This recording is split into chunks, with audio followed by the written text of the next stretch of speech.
안녕하세요. 오늘은 출애굽기 2장입니다.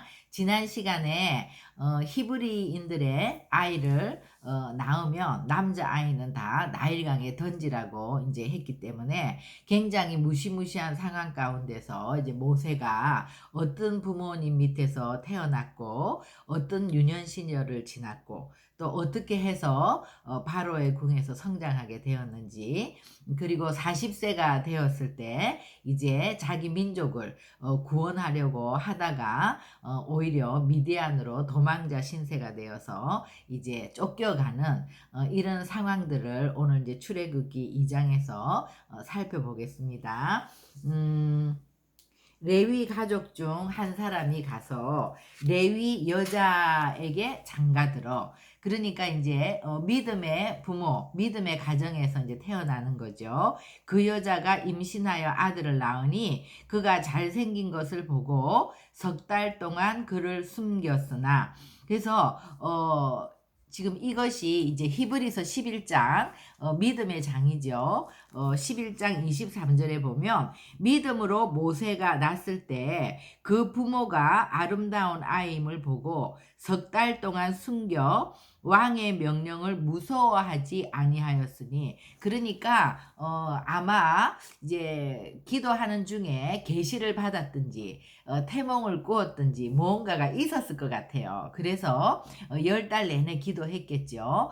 그리고 이 아이를 낳으면 반드시 하나님께서 이 아이를 보호하시고 지켜줄 거라는 어떤 믿음이 있었기 때문에 그 엄한 왕의 명령을 듣고도 전혀 왕을 두려워하지 않고 석 달 동안 숨겼다. 근데 이제 석 달이 지나면 100일이 가깝기 때문에 아이들이 많이 움직이고 또 소리를 내고 이러니까 이제 더 이상 숨기기가 힘들지 않습니까? 그래서 더 숨길 수 없게 되었을 때 그를 위하여 갈대 상자, 그러니까 갈대 상자를 가져다가 이제 그 아이를 거기 넣었는데, 갈대 상자는 테바거든요. 테바라고 하는데 이것은 노아의 방주도 이제 큰 테바죠. 그러니까 테바의 이 특징은 뭐냐 하면 방향키가 없는 거예요. 방향이 설정되지 않는 거죠. 돛도 없고 닷도 없고 또 그런 것이 없기 때문에 그야말로 하나님 앞에 맡기고 어디로 어떻게 흘러갈지 모르지만 주님께서 이제 이 아이를 인도하실 것이라는 믿음을 가지고 갈대 상자에 아이를 넣고 역청과 나무진을 칠하고, 그러니까 이제 물이 들어오지 못하도록 그렇게 해서 나일 강가 갈대 사이에 두고, 그러니까 이제 우리가 영화를 보면 이렇게 나일 강가에 이렇게 띄우는 것처럼 흘러가잖아요. 근데 그게 아니라 갈대 사이에다가 이렇게 두는 거예요. 그러니까 물에서 떠내려 오다가 마치 거기에 이렇게 걸려 있는 것처럼 이제 그렇게 두고 그의 누이가 어떻게 되는지 이제 뒤에서 보고 있었는데, 그때 바로의 딸이 나일강에 모욕을 하러 나오다가 시녀들과 같이 그 갈대 상자를 보게 된 거죠. 그래서 이제 그것을 열어보니까 그 안에 아기가 울고 있고, 근데 그 아기가 히브리인 아이라는 것을 이제 알고 그러면서도 불쌍히 여기는 마음을 갖고 있었고, 또 그 공주에게는 아마 이 아이를 양자로 삼아야겠다 하는 이런 마음을 하나님이 주시는 거죠. 기가 막힌 타이밍, 딱 그 시간에 주님이 그 타이밍을 이제 연출하고, 그래서 그 누이가 보고 있다가 마침 그 길을 지나는 것처럼 쫓아가서 당신을 위하여 히브리인 유모, 젖먹을 수 있는 그런 유모를 데려다 올까요? 이랬더니 구해 오라는 거예요. 그래서 이제 모세의 어머니를 데려가니까 나를 위하여 젖을 먹이면 이 아이가 이제 젖 뗄 때까지 그러면 내가 싹쓸 주리라. 이렇게 해서 모세가 그 어머니 밑에서, 보통 이제 고대에는 아이들이 젖을 떼는 시기가 5세, 6세까지 젖을 먹지 않습니까? 그래서 그때까지 이제 모세 어머니 요게벳이 이 모세를 젖을 먹이면서 또 이렇게 격리된 기간 동안에 바로의 궁에 들어가기 전까지 모세에게 신앙 교육을 시킨 거죠. 어린 아이지만 너는 히브리인이라는 거, 우리는 하나님의 백성이라는 거, 우리가 비록 애굽 땅에 이 세상 가운데서 살고 있지만 우리는 정말 구별된 백성이라는 거, 그리고 우리는 히브리 민족들은 반드시 언젠가는 애굽을 떠나서 이제 가나안으로 가야 되는, 그리고 지금 이 이제 히브리인들이 굉장히 이제 고역 중에 있지 않습니까? 그래서 그 이제 민족이 이제 구원받아야 되는 이런 것들을 철저하게 토라의 말씀을 가르쳤겠죠. 그래서 이제 젖을 떼고 이 아기를 바로의 딸에게로 데려갔을 때 그의 아들이 되는 거예요. 이제 그 바로의 딸 공주는 이제 그 공주의 이름이 하세수트 공주죠. 하세수트는 그 아버지가 투트모스 1세인데 투트모스 1세에게는 이제 아들이 없었기 때문에 외동딸이에요. 그런데 그래서 여왕이 될 수도 있었지만 이 하세수트는 이제 남편을 구해서 같이 결혼을 했기 때문에 그 남편이 투트모스 2세가 되는데 그 사이에 또 딸이 하나 있었는데 일찍 죽었어요. 그러기 때문에 이 이제 자기의 아들로 삼고 양자를 삼은 거죠. 그래서 이제 하세수트 아들이 된 거예요, 모세가. 그리고 투트모스 2세는 하세수트 사이에 자녀가 없으니까 다른 후궁과 사이에서 또 아들을 낳았는데 그 아들이 투트모스 3세죠. 그러니까 이제 모세와 투트모스 3세 이 둘 중에서 이제 누가 왕이 되느냐, 그런 어떤 좀 알력이 있었겠죠, 서로. 그런 가운데서 이제 성장을 한 거예요. 그러니까 모세는 바로의 궁에서 이 공주의 아들로서 정말 세계 최고의 교육을 받으면서 애굽의 모든 학문과 지식 또 언어와 그런 문화에 이제 통달하면서 그렇게 자라게 된 것이죠. 그러니까 이 어머니가 아이를 교육하면서 항상 정말 보혈로 덮고 또 이 아이에게 우리의 정체성을 명확하게 얘기해주고 이런 아이가 세상으로 나가기 전에 우리도 정말 그 우리가 임신했을 때부터 이 아이를 정말 믿음으로 기도하는 거, 그리고 아이가 학교에 가기 전에 세상에 이제 나가기 전에 격리된 기간 가운데 어렸을 때부터 우리는 하나님의 백성이라는 거, 이 땅에서 우리의 삶의 목적은 이 땅의 모든 성공과 그런 것들을 누리는 것이 아니라 우리가 하나님의 뜻을 이루는 그런 신앙에 항상 초점을 두는 그래서 그런 명확한 정체성을 가르치는 것이 정말 믿음의 부모에게 중요한 것이고, 또 기독교 신앙은 이 다음 세대의 믿음을 전수하는 일이 굉장히 중요한 일이죠. 우리가 창세기 내내 이제 그것들을 배웠는데요. 그래서 이제 모세는 그렇게 신앙 교육도 받았고 또 세상의 교육도 잘 받았고 그렇게 잘 성장을 했어요. 그렇지만 이제 그 신앙 교육이라는 거는 부모로부터 이제 어떤 DNA를 받기는 했지만 내가 아직 하나님과 인격적으로 만나고 하나님과 1대1의 깊은 교제를 하고 하나님 안에서 내 자아가 계속해서 이제 무너지고 나는 죽고 주님으로 사는 이제 그런 어떤 영적인 훈련은 아직까지 받은 것이 아니죠. 이제 그런 상태에서 모세가 장성한 후에 한 번은 자기 형제들에게 나가서 그들이 이제 고되게 노동하는 것을 봤어요. 그런데 애굽 사람이 히브리 사람 자기 형제를 치는 것을 보니까 좌우를 살펴보고 사람이 없을 때 애굽 사람을 쳐 죽여 모래 속에 감추니라. 그러니까 이제 모세는 자기 형제에 대한 어떤 의협심, 이런 걸로, 그러니까 자기 어떤 혈기대로 사람을 쳐 죽인 거죠. 그리고 좌우에 사람이 있는지 없는지, 그러니까 하나님을 의식하기보다는 이제 사람을 의식하고 이제 이런 실수를 한 거죠. 이튿날 다시 나가니 두 히브리 사람이 또 싸우는 거예요. 그러니까 잘못한 사람에게 네가 어찌해서 동포를 치느냐 이렇게 했을 때 그가 이르되 누가 너를 우리를 다스리는 자와 재판관으로 삼았느냐 네가 애굽 사람을 죽인 것처럼 나도 죽이려느냐. 모세가 이제 그 소리를 듣고 두려워서 이제 도망을 하는 거죠.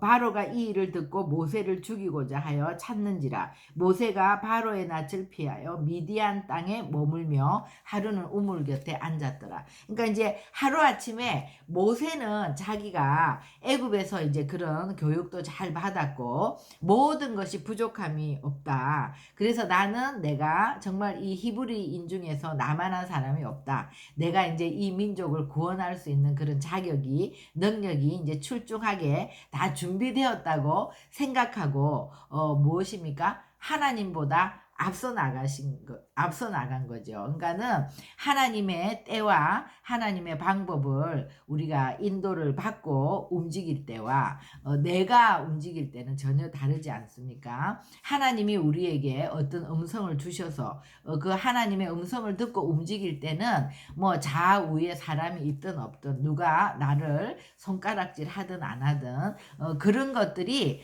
정말 우리에게 영향을 주는 것이 아니라 우리가 이 일을 밀고 나갈 수 있는 그런 권세가 우리 가운데 있죠. 그렇지만 하나님의 음성을 듣고 움직이는 것이 아니라 내가 움직일 때는 내가 모든 것을 할 수 있는 것 같지만 실제로 사람의 눈치를 보게 되고 또 사람이 나에게 어떻게 하는지에 그런 것들을 계속해서 살피고 그러니까 권세가 없는 것이죠. 그리고 또 혈기를 낸다는 것은 굉장한 교만인 거죠. 그런데 하나님은 항상 온유한 것에 대해서 온유는 겸손이지 않습니까? 그래서 야고보서에서도 사람이 썩내는 것이 그 혈기를 내는 것이 하나님의 의를 이루지 못한다 그렇게 되어 있고 또 주님은 실제로 우리를 다루실 때 나는 마음이 온유하고 겸손하니 나의 멍에를 메고 내게 배우라.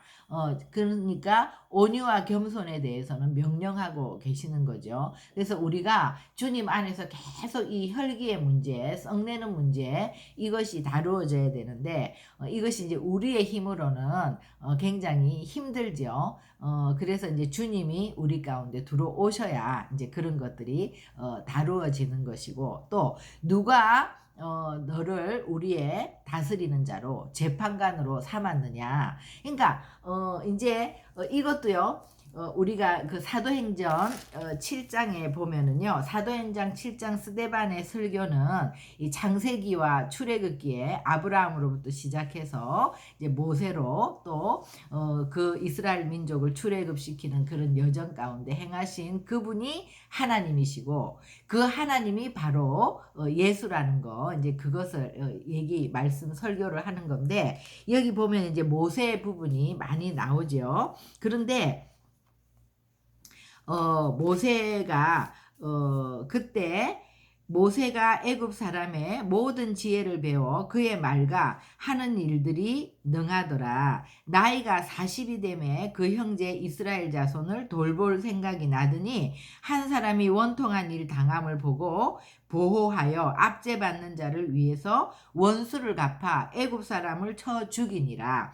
그는 그의 형제들 그러니까 히브리인들이 하나님께서 자기의 손을 통해서 구원해 주시는 것을 깨달으리라고 생각했으나 그들이 깨닫지 못하였더라. 그러니까 애굽 사람을 쳐서 죽일 때 진짜 저 사람에게 고마워하고 저 사람이 우리를 애굽 사람의 이런 것으로부터 보호하고 구하여 준다고 생각할 줄 알고 그런 행동을 했는데 오히려 히브리인들이 누가 너를 우리의 다스리는 자로 재판관으로 세웠느냐 이렇게 얘기하고 오히려 이 일을 바로에게 고해서 모세가 이집트인을 죽였다고 얘기했을 때 이제 그 사람의 인정을 받아야 되는 그 인정 욕구가 모세가 이제 굉장히 그런 것들이 이제 꺾여진 거죠. 그러니까 이제 모세는 늘 잘한다 인정을 받으면서 잘하고 당연히 이런 일들에 대해서 형제들이 자기를 인정하고 자기를 그런 리더로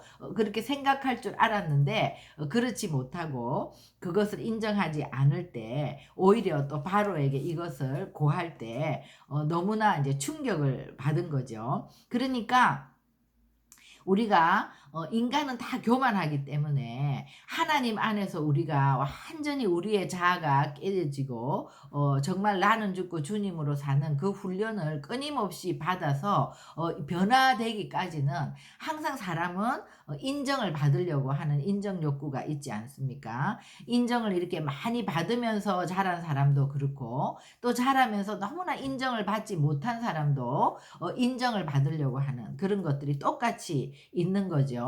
그런데 우리가 정말 주님을 깊이 만나고 주님 안에서 많이 성화가 되게 되면 누가 나를 칭찬하거나 누가 나를 조롱하거나 그런 것에 우리가 우쭐대고 또 이렇게 기가 죽고 이런 것이 아니라 하나님이 나를 어떻게 평가하는지 하나님의 말씀, 하나님의 기준에 항상 나를 비춰보는 이제 그런 것들로 변화되는 것인데 모세가 이제 40이 되어서 자기는 모든 것이 다 갖추어졌다고 생각했지만 하나님이 보실 때는 이런 부분들이 하나도 깨어지지 않고 이런 것들이 다듬어지지 않았죠. 그리고 이런 상황에서 모세가 정말 히브리 민족을 구원하는 일에 쓰임을 받았다면 하나님께 영광을 돌리는 것이 아니라 자기가 잘해서 이런 일들이 다 되어졌다고 생각하지 않습니까? 그래서 우리가 이제 그 이사야서 48장 10절 11절에 보면 주님은 분명하시죠. 보라 내가 너를 연단하였으나 은처럼 하지 않고 너를 고난의 풀무불에서 택하였노라. 나는 나를 위하여 이를 이룰 것이라. 어찌 내 이름을 욕되게 하리요 내 영광을 다른 자에게 주지 아니하리라.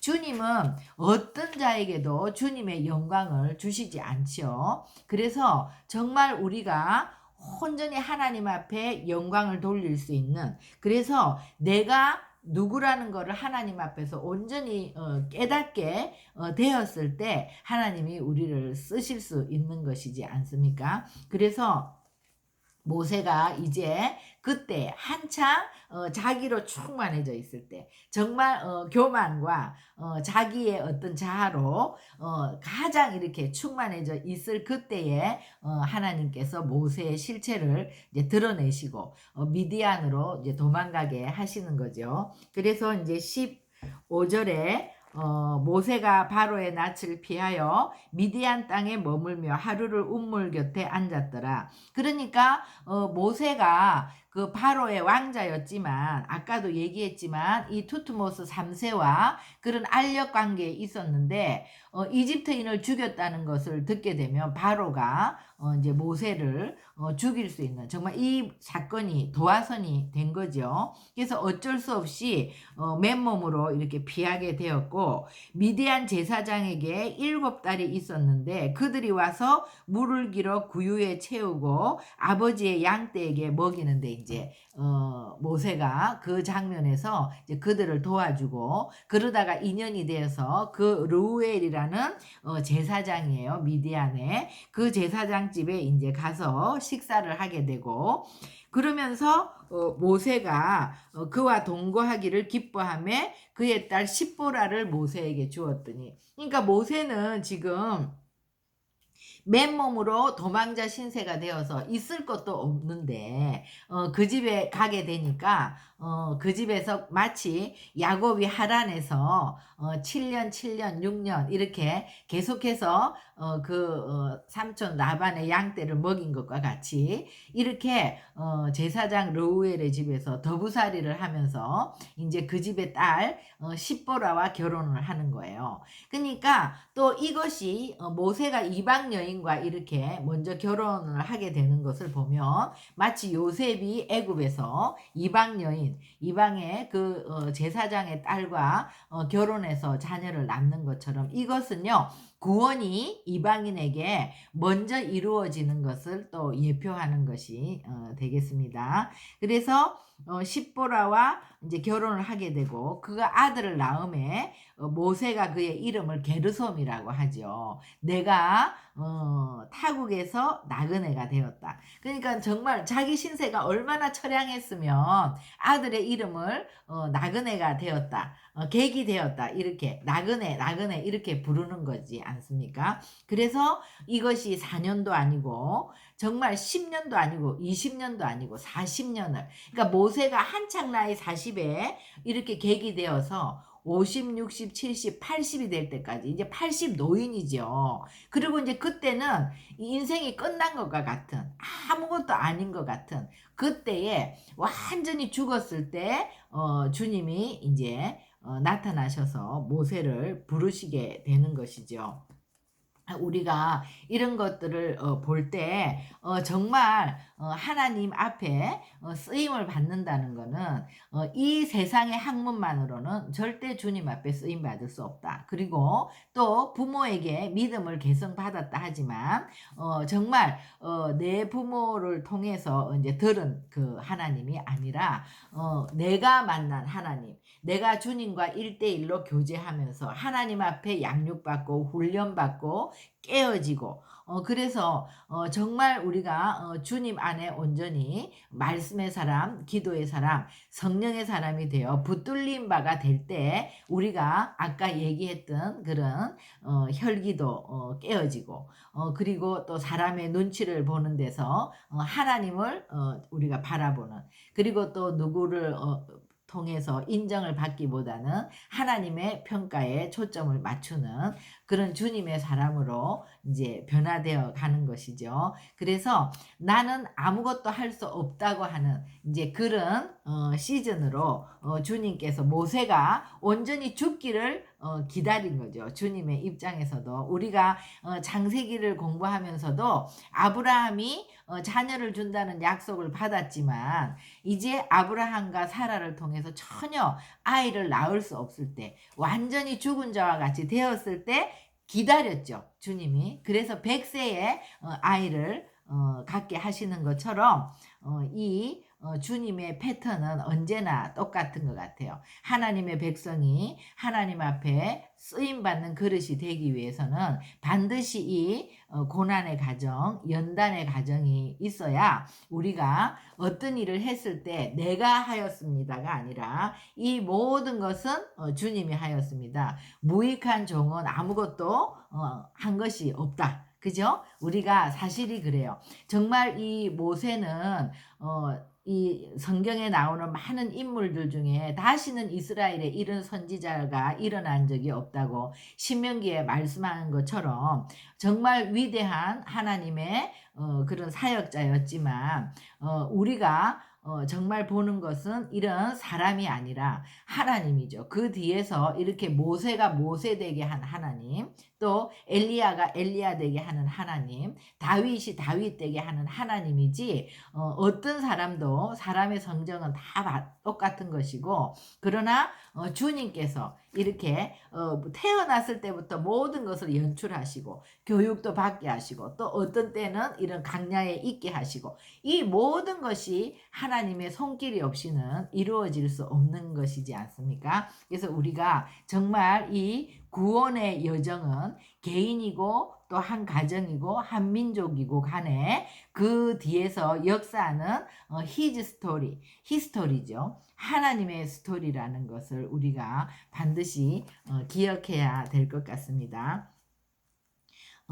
그래서 이제 모세가 이 중에서 아까 그 모세의 부모가 믿음으로 이 자녀를 낳았고 이 자녀를 또 이렇게 숨겼고 믿음으로 갈대상자에 놓았고 믿음으로 그 유년기에 양육했던 것처럼 히브리서 11장에 그 뒤에 보면